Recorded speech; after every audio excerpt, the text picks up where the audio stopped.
Good afternoon again from Yami BTV. Right, now, as promised from the last video, we go into another tragic case and another horrendous crime that came out of the city of Liverpool.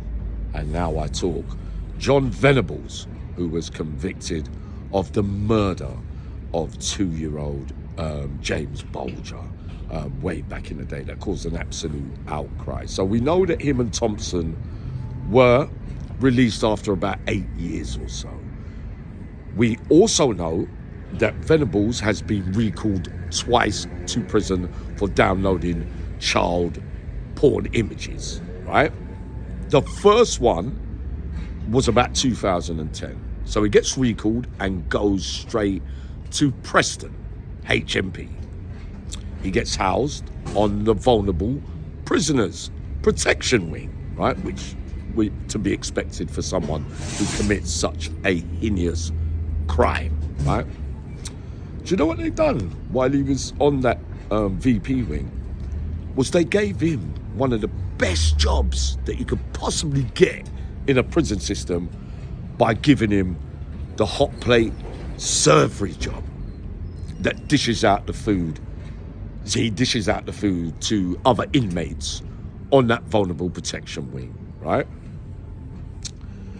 My mate, Christy Mack, who was a promising professional boxer who spent well over a decade in jail, will be coming to Yami BTV soon. He's turned his life around out here. Had a similar job on the hot plate servery stroke cleaner on one of the main wings, right? Dishing out food to the main population on one of those wings. So he would go past, like when you work on those serveries, when you finished serving up all the food and all the washing up's got to be done, it gets put into a trolley, and Christy Mack would be trusted to push his trolley under escort with a prison officer, of course, to get through the gates and all that. And he would go past Venables, who was pushing the trolley escorted from the vulnerable prisoners wing as well, to go back to the kitchen and hand over all the tools and the artillery, right, for the next time when the food's going to be done, and then they would go back and collect it. Now, Christy Mack probably wanted to do him, right, and beat him and maim him or whatever. He hated stuff like that, but he couldn't really. He was doing an EPP sentence, and plus a prison officer was standing there, and the other prison officer standing there with Venables as well. So he didn't really want to risk losing his job while he had to wait for parole, basically, to get back out.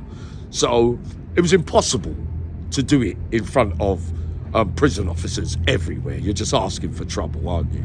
Yeah. So imagine that.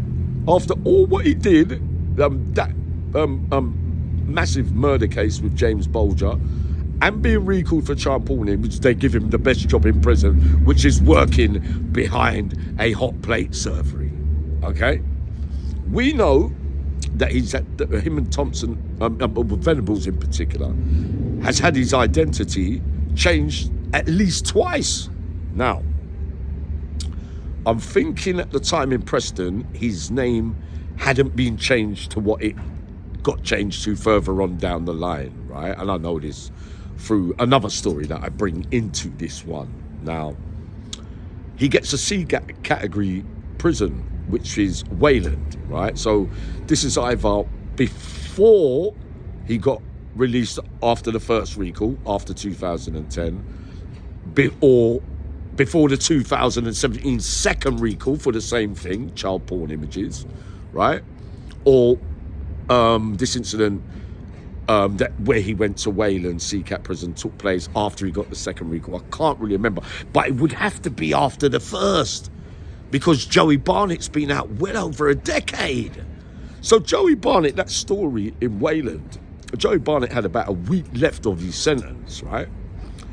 A prison SO comes out and drops a file coming out of the office and goes whoops, basically.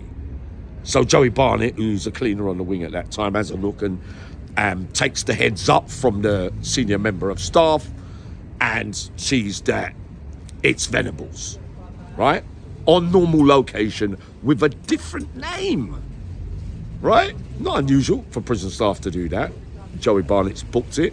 But where he had so little time left, the Joey Barnett that I knew, with the state of mind that he had in the Cat A's, would have probably murdered him. Venables, right? Not being funny or anything, but Joe was a real handful back in the day, right? So Joey Barnett thinks the only way round it is really, I'll see him, don't involve anyone else, even though there was 2 other people on the landing, and I know who was there, right? Joey Barnett beats him up, jumps on his head, that kind of stuff, and he goes to hospital, Venables, right? Joey Barnett just wants to get out the gate and be released, but a day before he was released, or 2 days, or something like that, the police come and arrest Joey Barnett and another man as well, by the way, right? And basically, they went through the procedure of the interview, but me hearing from someone else, not from Joey Barnett, that the police were like, well, no, we haven't really got enough evidence. All we've got is his word, Venables' word against Barnett, Joey Barnett, because by way of a tattoo or something like that. Yeah, but I know that story to be absolute fact. And Joey Barnett did that, okay? But the police were said that I was told not to really be too interested in that, if you get what I mean. But it's amazing, isn't it, that you could do all what you do, and you can give a child, a baby killer, someone that downloads who commits another crime and then another crime or whatever, the best job in the prison system, and change their identities and give them new names. Let the taxpayers' money. Talk about getting protected for doing wicked things. My days, boy. But that's a fact. He had the surgery job. He had the hot plate job whilst at Preston.